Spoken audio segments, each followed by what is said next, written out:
Mais um blend de informações aqui no canal Café do Setorista. Nesse vídeo eu te falo que o Corinthians conversa com parceiros para tentar contratar no mercado da bola, parceiros que podem fechar, inclusive os parceiros atuais do Corinthians. Aliás, nós vamos falar também nesse blend de informações que o Corinthians pode ter a omoplata mais cara do Brasil. Vou te contar os valores do novo patrocinador corintiano. Vamos também falar nesse blend de informações os contratos do Corinthians que terminam, de atletas que terminam nesta temporada e no início do ano que vem, e claro, a escalação do Corinthians para enfrentar a Ponte Preta pela 5ª rodada do Campeonato Paulista. Eu sou o Samir Carvalho, deixe o seu like, inscreva-se no canal, ative as notificações. Vamos falar muito do Coringão e começar, claro, né, pelos contratos do Corinthians. Hoje o Globo Esporte soltou uma matéria fazendo um raio-x dos contratos do Corinthians, tá?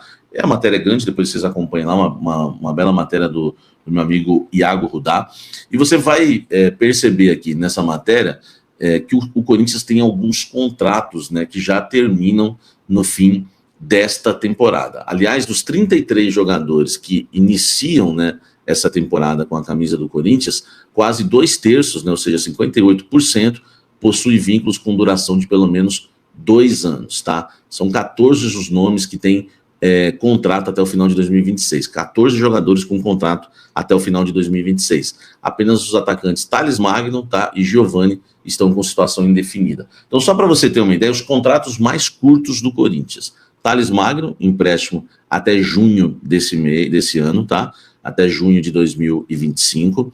O Giovani até 31 de julho de 2025. Eu não entendo, eu acho que foi um mal que o Ramon fez em afastar o Giovani, porque o moleque tá ganhando uma folga e recebendo do Corinthians, ganhando uma folga de quase 1 ano, né? Porque se ele ficar até o término aí do seu contrato, até o fim, né, de julho desse ano, tá? Então, Thales Magno e Giovani são os jogadores que têm contratos mais curtos com o Corinthians. Thales Magno em junho desse ano, dia 30, e 31 de julho, o Giovani. Depois vem os contratos que terminam no final desse ano. E aí você vai aí julgando se você acha que o Corinthians deve comprar, renovar com cada um deles, tá? Thales Magno, aliás, se for para comprar 13,5 milhões de dólares, o Corinthians tentando um novo empréstimo, por enquanto nada ainda definido. O Giovani, enfim, você já sabe. Matheus Bidu, final de contrato nesse ano, tá? Você renovaria com ele? Gustavo Henrique, final de contrato esse ano, você renovaria com ele? O Michael, né, o empréstimo termina no final desse ano, você compraria o Michael? O Romero, final de contrato esse ano, você renovaria com o Romero? E tem mais 2 contratos curtos, né, também no Corinthians, que são os casos do Igor Coronado, que, né, o contrato dele, né, termina no dia 14, né, de fevereiro, que já no início aí de 2026, tá, do outro ano, tá, gente, 14 de fevereiro de 26, tá, já falei, os contratos terminam nesse ano, agora um pouquinho para frente só, né, terminou 2025, em fevereiro de 26, o Coronado já fica sem contrato. E o Memphis, que termina o seu contrato na metade de 2026, até junho de 2026. Aí depois vem um monte de jogadores aí com contrato, né, até o final de 2026, caso do Cadu, do Hugo, né, contrato, né, André Ramalho, João Pedro Choca, André Carrilho e o Héctor Hernandes, tá? Então só um pente fino desses contratos, boa matéria do GE, queria passar para vocês, o que vocês acham aí, né, renovaria com quem, mandaria embora? Comenta aqui embaixo e deixa o seu like. Ó, a escalação do Corinthians, como eu adiantei para vocês hoje no Almoço com a Fiel, o Corinthians deve ir com um time reserva, mesclado, mas com mais reservas do que tudo, e com o Hugo de titular até para ganhar ritmo de jogo. Ainda a gente não tem, né, a confirmação se é isso mesmo, mas é o que deve acontecer, tá? Hugo Souza no gol, aí depois na lateral direita Léo Maná, você vem com João Pedro Choque e Félix Torres fazendo a zaga, na esquerda o lateral esquerdo Hugo, tá? Ou até o Palácios mesmo, começando uma partida. No meio campo pode ser José Martínez de primeiro volante, o Rian na esquerda e o Charles na direita, tá? O Alex Santana também pode ser uma pedida aí. E lá na frente, o Romero, Héctor Hernandes e Thales Magno, talvez o Pedro Raul. Se tiver um pouco de coerência, né, a comissão técnica começa com o Héctor Hernandes, porque se o Pedro Raul ficou fora do banco da partida contra o São Paulo e o Héctor ficou no banco, quer dizer que o Héctor hoje é mais importante para a comissão. Então, tem que ser o Héctor, né? Nesta quarta-feira, jogo contra a Ponte Preta, 19h45, no estádio Moisés Lucarelli, 5ª rodada do Campeonato Paulista. Comenta aqui embaixo o que você acha dessa escalação. Falando de din-din, porque o Corinthians precisa de grana, meu amigo, tá? A omoplata do Corinthians, vendida com a Viva, né? A Viva Timão, não vou falar o nome aqui para não né? Às vezes tem problema aí em relação a engajamento, enfim, alcance. Então, olha só, a omoplata do Corinthians, que está com Viva Timão, ela vai render ao Corinthians 27 milhões de reais por ano, tá?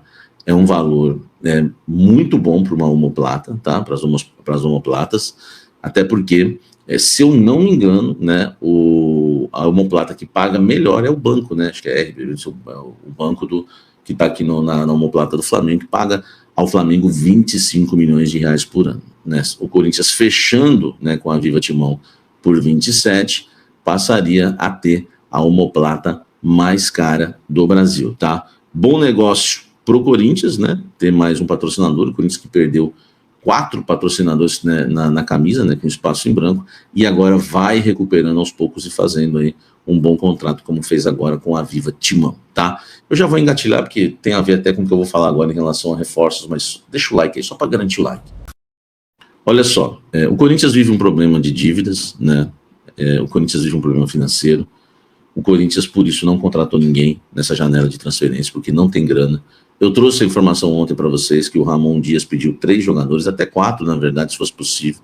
Houve o não, porque não há grana, né? E hoje uma atualização, até uma fonte que viu a minha matéria, leu minha matéria, viu os vídeos que eu gravei, me disse o seguinte: Samir, tá certinho o que você falou, só que existe uma chance de contratar, que nós estamos tentando, que é com novos parceiros e até com os parceiros atuais. Então a jogada do Corinthians é chegar na Viva Timão aí, né, que não é esse o nome exatamente do parceiro, mas só para você entender, já houve até uma conversa com eles, tá, para tentar uma grana extra em relação a reforços e se eles estariam interessados a investir também em reforços. Tem a grana, claro, da patrocinadora Master e de todos os contratos que o Corinthians fechar, o Corinthians vai tentar um acordo, um plus aí para, né, conseguir contratar jogadores no mercado da bola, inclusive uma empresa de fora, né, que o Corinthians negocia e tenta fechar também, né, para a camisa, com a ideia de contratar novos reforços, tá? É bom a gente lembrar uma coisa, nem o Pogba está descartado. É claro que o Pogba não vai esperar o Corinthians para definir o seu futuro, mas uma fonte me garantiu hoje que, apesar da dívida do Corinthians e apesar dos problemas financeiros, se o Corinthians conseguir um novo parceiro, volta aí para cima do Paul Pogba, né, volante que está desempregado desde que rescindiu o contrato com a Juventus da Itália. Outra coisa que a gente precisa destacar é que essa fonte me disse também que o Corinthians hoje tem uma dívida, tá, que aumentou a dívida do Corinthians na gestão do Augusto em cerca de 460 milhões de reais, tá?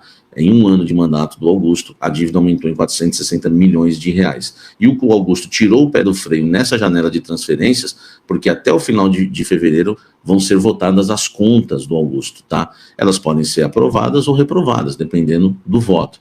Então, o Augusto, que está sendo acusado já pelo CORE, né, que abriu um processo de impeachment, né, por conta aí de gestão temerária, né, por conta aí da gestão podendo estar sendo prejudicial ao clube financeiramente, o Augusto deu uma segurada, né, colocou o pé no freio até as contas serem aprovadas. Então, depois da votação das contas aprovadas, o Corinthians deve dar uma acelerada a mais no mercado, mas o Augusto colocou o pé no freio em relação a isso, né, por conta de processos de impeachment e também de ter contas aprovadas ou não, tá? Porque já existe uma dívida grande e o Corinthians não pode ficar gastando mais, então ele deu uma segurada, mas o desejo realmente é contratar e depois talvez isso venha a acontecer. E se chegar novos parceiros e fechar e eles quiserem investir em reforços, aí sim o Corinthians já fecha antes mesmo da votação, da aprovação das contas, tá certo? Bem esclarecedor aí para você. Deixa o seu like, inscreva-se no canal, ative as notificações.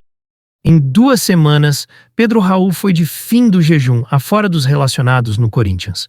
Após a derrota para o São Paulo, pelo Paulistão, o auxiliar Emiliano Dias foi direto a respeito da ausência do centroavante no Majestoso.